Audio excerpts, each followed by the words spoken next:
This is Talking Soundtracks with Jason Drury on the Cinematic Sound Radio Network.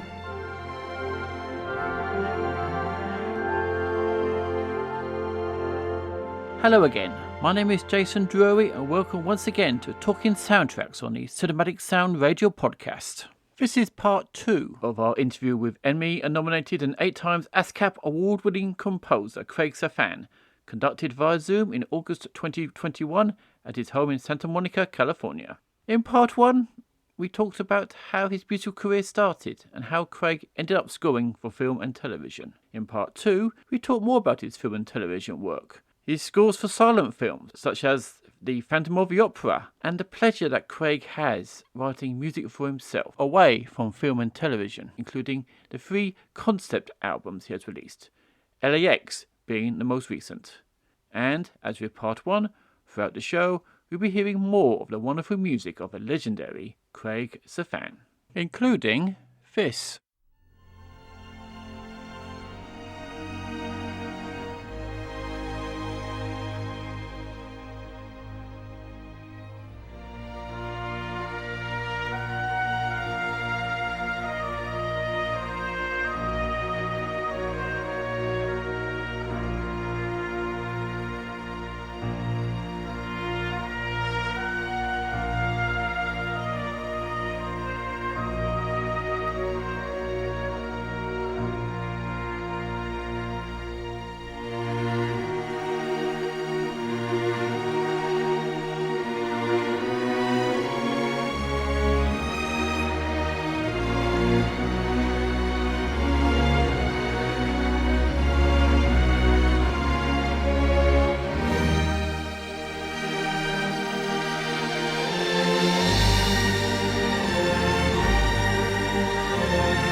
Now, one of my other favourite scores of yours is from a miniseries you did in 1991, entitled The Son of a Morning Star. Oh, yeah. Beautiful strings. There's a lovely solo trumpet on there too, which I love. Tell us about your memories working on that project. Well, that was another. You're picking all the good ones that were a joy to work on, and that was one of them. That was such a beautiful score and a beautiful film. That was a challenge, which I liked, in terms that they didn't really have the money to do a 90-piece orchestra. I mean, it was television, but they had some money. And what I decided was that I would do the score with mostly a string orchestra. I put all my money into strings, throw in a couple of brass and a percussionist, and that's it. And again, it was about Custer and Little Bighorn, which is the encroachment of the American army on the Native Americans. So I thought, well, I'm not going to use that same music for the Native Americans. It was one of the first movies that used all actual Native Americans playing themselves, not like the old TV series from the 60s, where you'd see every actor in the world in makeup. These were all actual Native Americans, and they took great pains that the costumes were authentic, that the face paint was authentic, everything. And I thought, well, how am I going to do that? I don't want that to be the same music. I want it to be starkly different. And what I thought was that, okay, I'm going to use a solo Native American flute. And the Native American flutes were not hollowed out. They were literally cut in half, then hollowed, then tied back together with leather. So they have a lot of air. They're amazing sounding. And I was able to find a man who could play it, who was Native American, and also could improvise.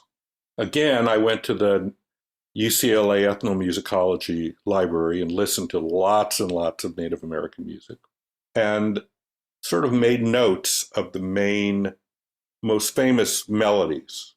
And then what I would do is I'd say to him, I'd bring him in the studio and I'd say, okay, do you know this tune? And I'd play it. He said, oh, yeah, I know that tune. Well, I want you to watch the screen and this scene of the Native American village or some painting or Geronimo or little, all that stuff. And I want you to just use that theme as a starting point. And he would play it, and we do it 3 or 4 times. Then when he was done, I'd go in and I'd cut it so it made sense. Then I put synthesizer pads, which are just held chords. And we're not hitting any cuts. It's just floating over it.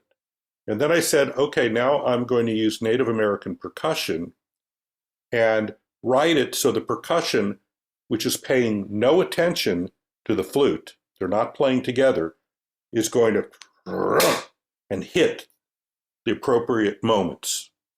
So it's almost like these 2 separate worlds that are floating. And that became all the Native American music. So to me, one of the most important things on writing for film music, because I don't have one style. I think certain composers, like John Williams, he writes in a certain style. Occasionally he moves away from it a little, but 90% of the time he writes in a certain way. I tend to be more eclectic than that. I've done rock and roll scores, I've done big symphonic scores, I've done a lot of electronic scores. And the first thing that I like to do is to look at a picture and sort of come up with the palette. Again, I was a fine arts major in college, so I think of things in color or in art, and I go, okay, this is going to be done with Native American flute, percussion, and synths. That's it. That's all I get. And I have to make that work. And I think those limitations lead to a lot of creativity, or like the rest of the American, the United States part of that score, I'm going to use a lot of strings because I want the emotion. I don't want to just play battle and death and all. I want the emotion because it's so emotional, this story. And I'll put a few trumpets in and some brass in. So that was my palette. That's what I had to work with. I didn't have a big percussion section. I didn't have woodwinds. I didn't have synths. And I think each movie, I figure out what that palette is. And that's my starting point.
There's another score that I love of yours, which was released at the same time as the REMO WILLIAMS pilot on Entrada Records. It's a film I remember because it featured a final performance by Stacy Keach, The Mission of the Shark, the saga of the USS Indianapolis. And listening to it again today, I did notice that in contrast to the Sun and Morning Star, it's a very brassy score. I think very any strings at all in it, but it still works really well. Right. So that was a television film, there were many of those done back then. Again, they don't have a big budget for their music. You're not going to get a big orchestra. And yet I didn't want to rely on synthesizers. They didn't really seem right for the project. And what I thought is, well, I'm going to put all my money into a lot of brass. I can't quite remember. I think there were some strings, but it was more like, okay, I'm going to get 4 cellos and 1 bass, and no violas and no violins, because I don't want 1 violin. That's going to sound stupid, or 2 violins. But I can get with 4 or 5 cellos, it's going to sound like something, right? Yeah. And you only need 1 bass. And so I did have that, and I may have had a few woodwinds, but I thought mainly this is going to be brass and percussion. This is a story that takes place during World War II. It's about the Navy and people struggling to survive after their ship was torpedoed. And it's a true story. And again, Stacy Keach is wonderful. I think Richard Thomas is also in that. And it's funny because, again, on those kind of projects, you don't spend that much time. It's maybe 2 or 3 weeks. They're not long production schedules. But it's lived on, and I think it's lived on. It is very high quality. And I also think that story is famous, and there's a lot of people who are into all the stories from the war. Like Dunkirk, for example, that was done a few years ago. There's still a lot of people who are fascinated, and rightly so, by all the amazing stories that came out of World War II.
During your film music career, how did you go about choosing your projects? Well, I think to a large extent, my projects chose me. I never had a really huge hit movie. And so, although I did work a lot, I mean, I worked nonstop for about 25 years, which is great, but I never was in the position. I turned down some things, but I was never in the position of just picking and choosing everything. I mean, first of all, I had to earn a living. You know, I have a family and I'm not independently wealthy by any means. And to me, it was like, this was my job. I mean, I had to earn a living. I couldn't be just like, oh, I don't want to do that. Maybe I did too much. Maybe I did projects I shouldn't have, but I had bills to pay. And so I would pretty much, whatever came along, unless it was terrible or they had no money, I would probably jump in and do it if it was at least through a big studio or a big television network. That was the job. I did very little series TV. Almost all my television movies and miniseries, and other than Cheers, I only did really one other series. And I think I spoke about this with Bruce Broughton as well. When the phone stopped ringing for film projects, did you walk away from the film music industry, or do you think the film music industry walked away from you? I think both. You know, I think a lot of a composer's career is tied to the directors he or she work with, and also have they had like a mega hit. And I think that what happened is that a lot of the directors that would hire me stopped working. And I also thought, you know, as I'm getting older, I don't want to just be chasing after every film. I don't need to. I don't need to do, you know, when you said choosing your projects. When I was younger, I needed the money. But at a certain point in my life, I had worked so much and been so successful that the financial aspect stopped being an issue. And I wanted to write musicals. I wanted to write my own theatrical musicals. And then I also wanted to write my own albums. And I didn't want to be out there like, you know, like a 30-year-old hustling for every little project. And so I sort of figured, well, if people want me, they'll come to me, and that's it. So I think the industry sort of moved on for me because I didn't have big hits. And then I also think that the directors who really hired me a lot stopped making movies. And it was just a progression that happened over about a 10-year period. I don't feel bad about it. I feel like I said, I was very young when I started. I probably did my first film when I was 24. That's pretty young. And by the time I was 25 or 26, I did the Bad News Bears in Breaking Training with a 90-piece orchestra at Paramount. So my graph was like a rocket. And then it's sustained for 25 or 30 years. And, you know, that's long enough. And funny, right now, it's like I feel, well, I don't know that I want to deal with all the politics and deal with all the stress. It's a very stressful job. They're constantly changing the movie. There's constant battles going on between the studio and the producer and the director. And then just physically writing that much music over a period of a month or so, you know, is crazy. You need a whole staff to do it. So I have zero regrets. I've done some great projects, and I'm happy with what I'm doing. I just finished my third album of my own music, so that makes me happy. Away from the theatrical releases, you also scored some documentaries, like there's one, Secrets of the Titanic. Oh, yeah. 1996. That stood out for me. Did you score documentaries in a different manner to the features? Yes, you do. Documentaries are very different than... I did a bunch of documentaries, and it's quite different. I think you have to lay back a lot because there's going to be voiceover over everything. And usually when you're scoring it, you may hear some of the voiceover, but they haven't finalized it. Because what they'll do is listen to your music, and they'll record all the voiceover, you know, the whoever the narrator is, and then they'll cut down the narration and move it around the music, and so you always have to be aware that somebody's going to be talking over a lot of your music. So you don't want it to be really soft and then really loud and really overly active. The Titanic, that was a wonderful documentary. That was National Geographic, and it's ended up their biggest selling documentary of all time for their company. And I loved it because I'm sort of a science buff. I always loved science. I think I might have become an archaeologist if I wasn't a composer. I mean, even my first album, Rough Magic, is about Paleolithic cave art. But I was really lucky because I was one of the first people to see footage of the actual Titanic. That Ballard found it. He was financed by National Geographic, and he found the Titanic and was able to photograph it with these little robot subs. And this was long before the movie. It was under lock and key. Nobody could see this footage. It was so startling and such a big deal. But I was one of the first people who got to see it, and the camera going through the ballroom with the chandelier askew. I mean, it was really something. You know, I love doing that picture. But it was very sad. And the music is pretty sad.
Talking Soundtracks will return shortly.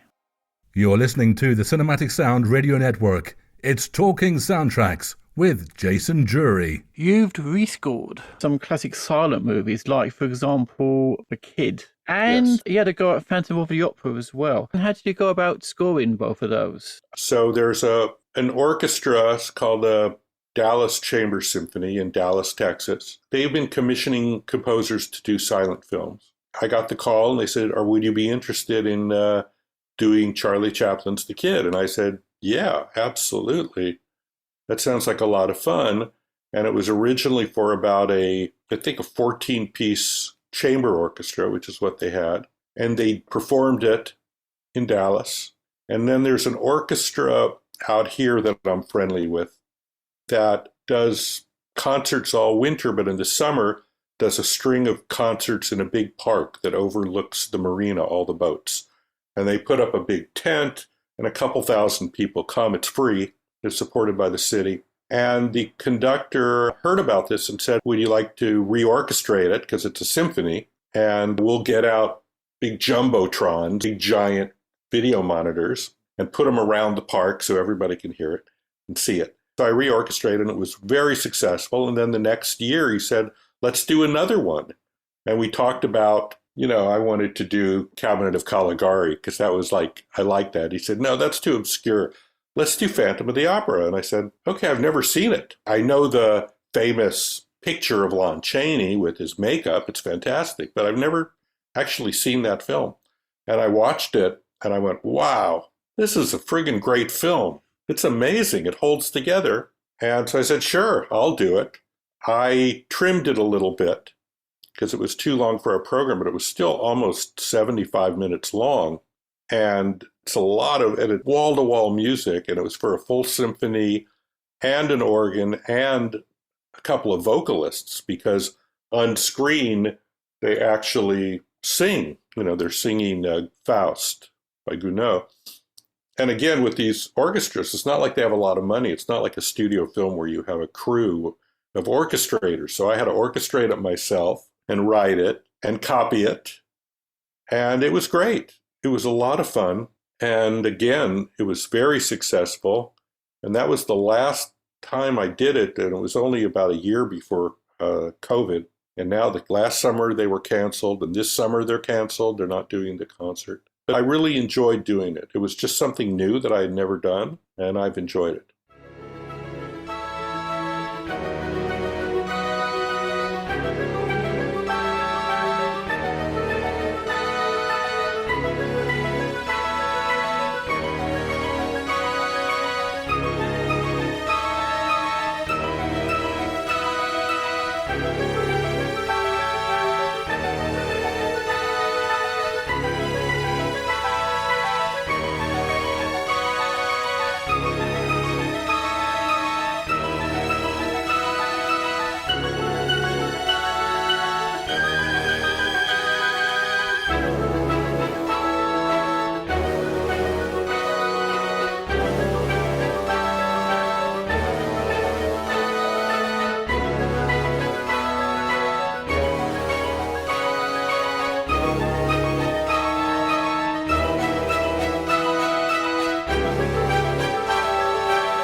You've also were asked to do some music for the Ringlings Brothers and Barnum and Bailey Circus. How did that come about? I had been writing theatrical musicals, and I had an apartment in New York City. This is about 10 years ago or so. I had an agent in New York that was handling my musicals.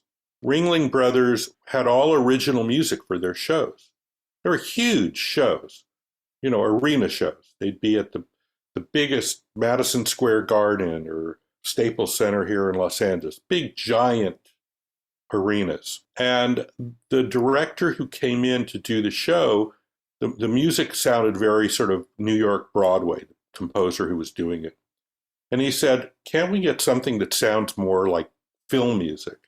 And the agent who represented this other composer said, well, I do represent this guy that's done a few films. And they sent something and they said, yeah, we'd love him to do it. And I was looking for some work and looking for some different things to do. And I thought, okay, that sounds like an experience. So I did a few of their shows. I wrote all of it at home from videotapes of the acts. And I'd have to write some songs too that were done in the production. But for 3 weeks, I'd have to go and rehearse. There was an orchestrator. It was orchestrated for live band. It was all live because they can't do it to pre-record, because if they're playing to a high wire act, it's going to be a little different every time. So they have to sort of wait and you have to write all that in the music, the different possibilities of what might happen to a circus performer. But it's another world. To say it's another world is an understatement.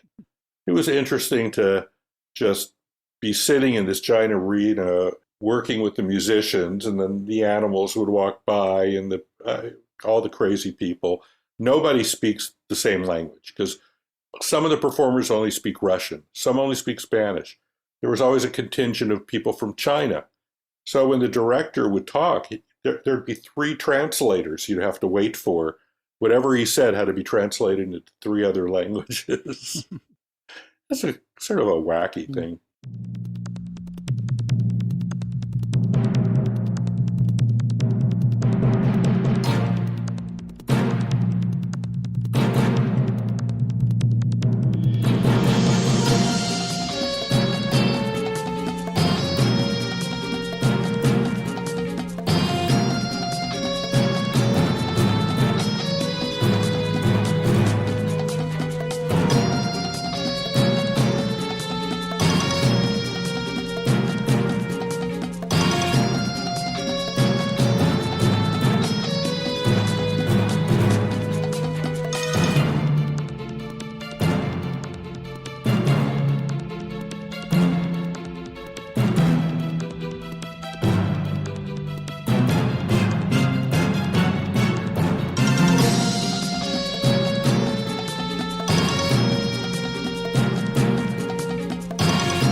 As you said before, you've recently released a third of your concept albums, the LAX.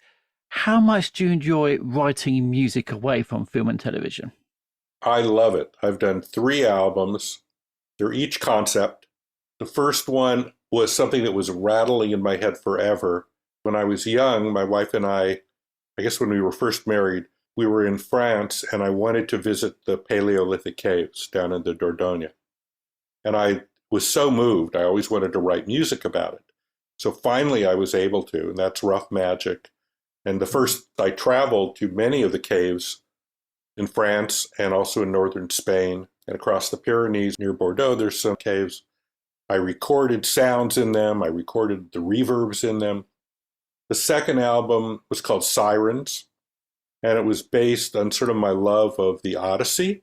And I went to Sicily and tried to find some of the islands that were mentioned in the Odyssey. And that was a lot of fun too.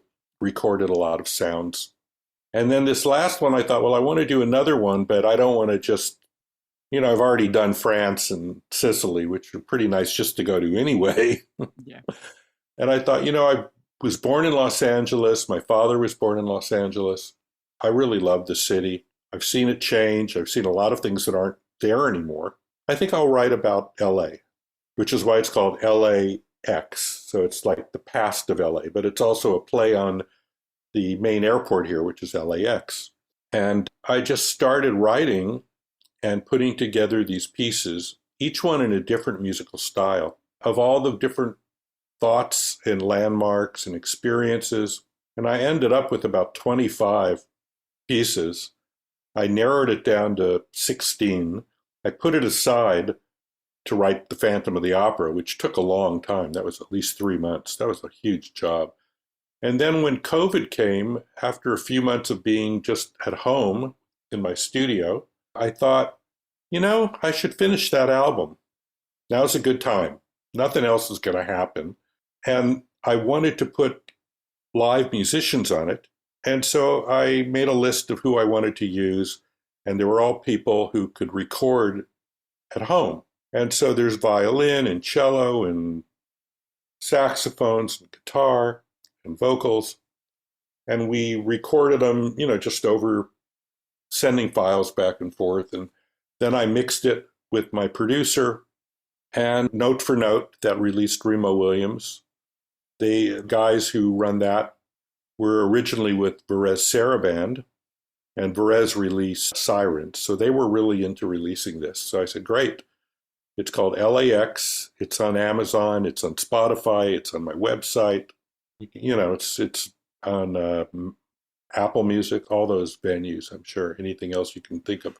And I'm really happy with it. It's been getting fantastic reviews, and I love it. It's my favorite album by far. So it's very fulfilling to write music that is just out of my own mind, and that I don't have to be subservient to something else. When you're a composer in a film, like I said, you're a small part of the film. To yourself, you're a big part of it. But to everybody else on the film, you're just another thing on that film. When you write your own album, that's all it's about. It's just about my music and my vision. And if people buy it, that's great. If they don't, they don't. I love doing it. I love it. I enjoyed listening to it. It's a very nice album. It's a really good one. Thank you.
are your musical influences when you write your music? Anything I play becomes an influence. It doesn't matter what I do. Somehow that music goes into my body. So the first music I ever played was ragtime.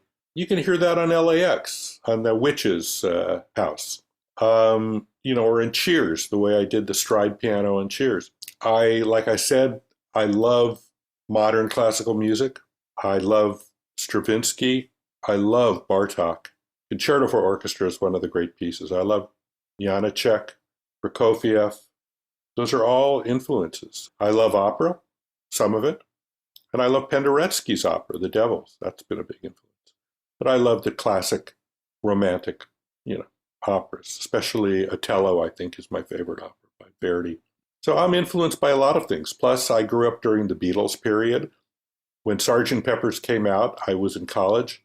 I locked myself in a practice room and I transcribed the entire album. I mean, I love the Beatles. And I've been enjoying watching this video, this documentary that's, at least in the States, been on with Paul talking. It's been fascinating. But I love a lot of rock and roll. I also grew up listening to Bill Evans, Thelonious Monk, and a lot of other great jazz players. And so they've been an influence. And there's a cut on the LAX album called The Manhole, which is about going to the club where I heard Thelonious. So you can hear a lot of that jazz playing on that cut. I'm really influenced by all sorts of music. I don't have just one influence. Now, do you feel generally that your music has been given the respect it deserves in the film industry? I don't know.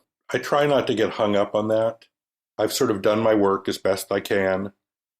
I think some people really love my music. Some people don't.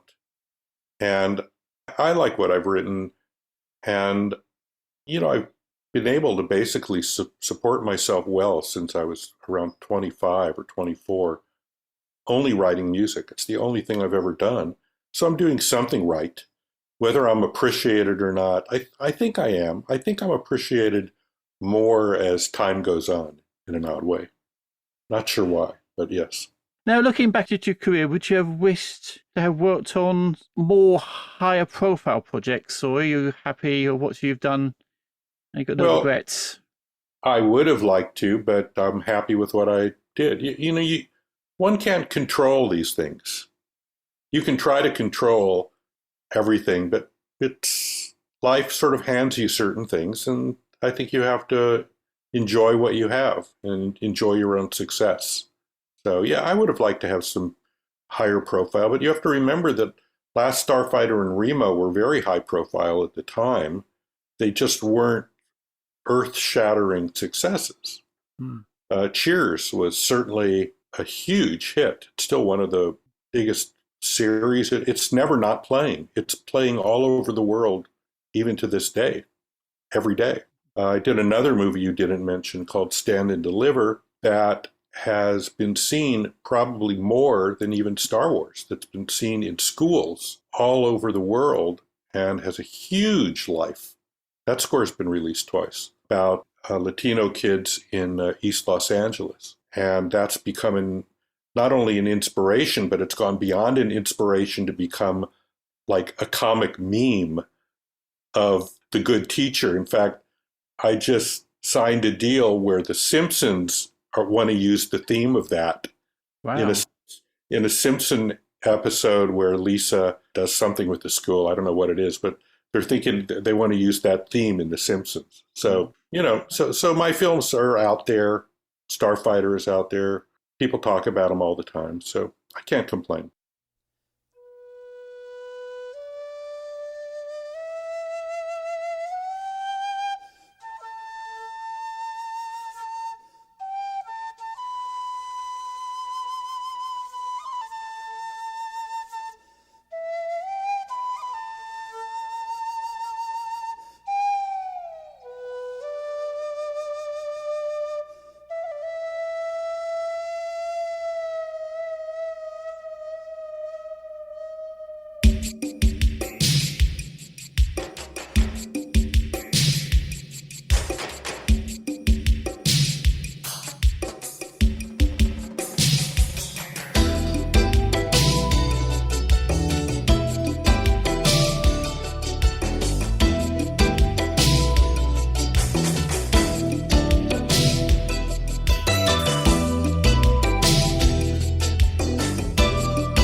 is generally your opinion of the state of film music today, and what do you think of the future, what future holds for film and TV music?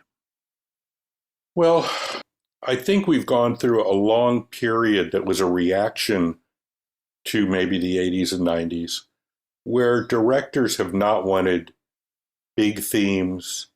They haven't wanted music to have the same functionality as it traditionally did. And music almost has become a sound effect. And often, especially in certain action films, it's hard to tell. Are those basses, or is that machinery in the basement of that building we're looking at? So I think the idea that there are themes has sort of disappeared.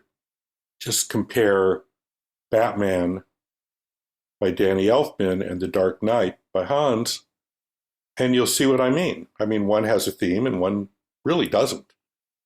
And that's not putting down the composer. That's what the directors want. Because I think the composers are perfectly able to write good themes. I just think that's the fashion right now. We may go out of it, since the idea that the only really good thing to do are feature films and the television is sort of second rate, that's gone now. We don't even know what a feature film is anymore. I mean, I'm watching all my feature films on Netflix or Amazon. I think the whole concept of television versus feature film is moot. It's gone. If you see Game of Thrones, that had a strong theme. So you could say, oh, well, maybe themes are coming back. That had a really strong theme. I also have been listening to this new series called White Lotus. I don't know if it's gotten there yet. And it's a Chilean composer. And the music's terrific. It's a lot of fun. It's all electronic, or sounds that way. And it's a really unique score. So I like hearing unique music. The Queen's Gambit, I thought, had a good score.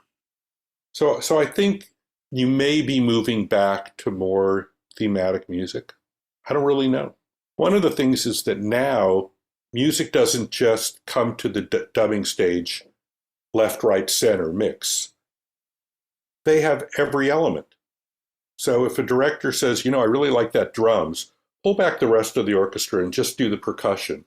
And now, how does that sound with the sound effects? Okay, let's do that. They're manipulating the orchestra on the dubbing stage. So a director can push the element that they want, which is usually the percussive element. When you've reached finally the end of your career, why would you like to be remembered by film music fans?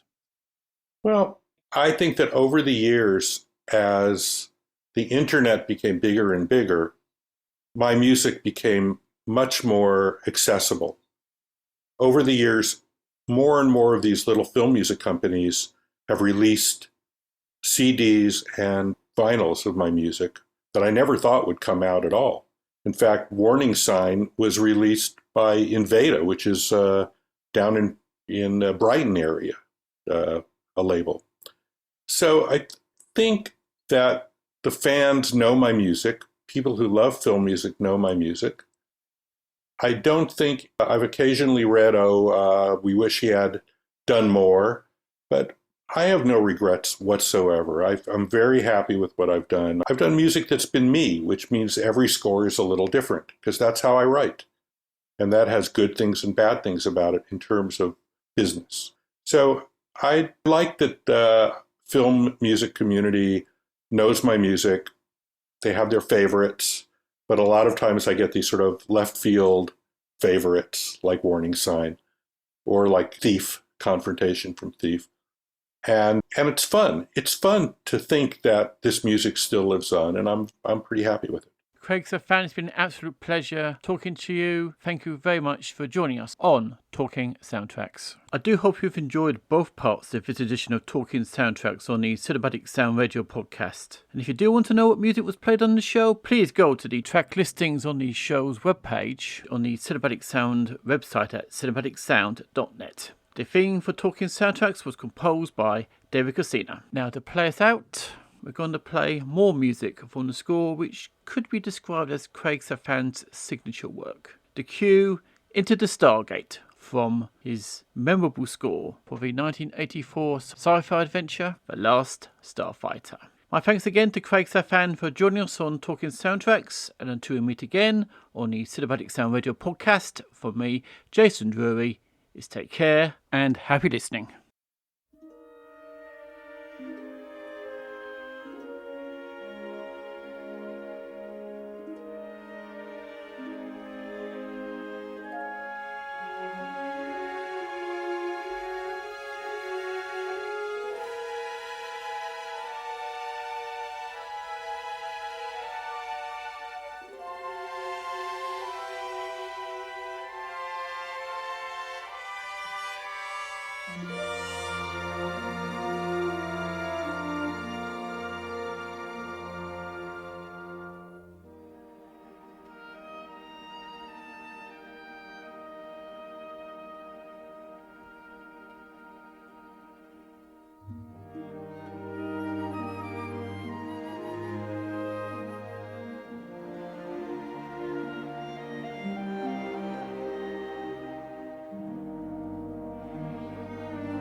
Thank you for listening to the Cinematic Sound Radio Podcast.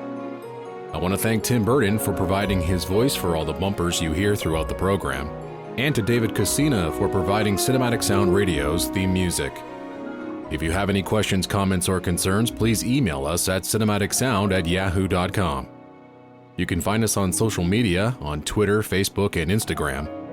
And wherever you're listening to us today, please take a moment right now to leave us a rating and a review of the podcast.